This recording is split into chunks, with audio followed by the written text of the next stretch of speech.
Yeah, everyone, this is David Maloney. He just finished with his set at the Folklife Cafe, and I have to say that this guy has to be one of the nicest guys I have ever talked to. He honestly, I waited for him, and he stood and he talked to every single person that wanted to talk to him, and he wasn't. He took his time. He took his time, really got to know everybody. He's a fantastic person. So, how long have you been doing this? I was brought up that way, by the way. My dad was the same way. Okay. I played in college back in the early 60s, and I've been doing it ever since. Okay, how long have you been doing Folklife? Almost every year except maybe the first one or two. We were on the road those years. Oh, but wow. I'll bet you over 40. Okay. And this is 47, so I think we're probably 43 or 4. Yeah. How is it different now than it is today? Well, the world has changed, and it's a wonderful thing. It used to be a real singer-songwriters festival. I mean, that was the main focus when it first started. And then, as world music became so popular, Jacob, what happened was, of course, it was picked up by the festival, which is wonderful. Mm-hmm. And so there's so much exposure. The singer-songwriters are way down on the scale, but very well, but still respected, and they love having us come.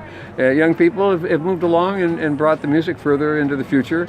And I'm still kind of a classic guy. I do all styles, as you could tell by my set. But I still love coming here. The flavor, the love, the feeling that people have with each other, the acceptance of all styles and all, no egos, generally speaking. Right. We hope. Cool. That's awesome. Yeah. And how many CDs have you came out with in that amount of time? A lot of CDs. Riley and Maloney, Jenny Riley, my longtime partner for 46 years. We retired our act after 46 years in 2016. Mm-hmm. And we have 13 albums together, and I now have 11 solo albums beyond that. So a lot of recordings. I always kind of felt that as long as we were growing and learning and offering nourishment to the people that came to hear us, what I wanted to make sure that we did was chronicle it. Mm-hmm. And so that if there was any legacy that would be left behind for anyone that appreciated what we were doing, they would have that. And it meant a lot to me. So I was always sort of the thrust and the push for recording through the years. Okay. Yeah. And do you have any last, any tips for people who are recording now? Sure.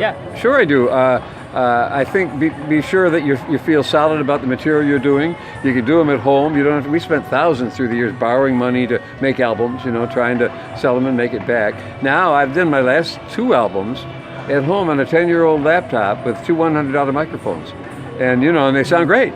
So you can't beat that. And if you're interested, get it out there, Jacob. Yeah. Awesome. Well, David Malone. Yeah, Maloney. Oh man. That's all right. That's all right. Yeah. Great to meet you. Great Malone. To see you. They used to call me the Big Malone when I was a soccer player. Any other gigs after Folklife?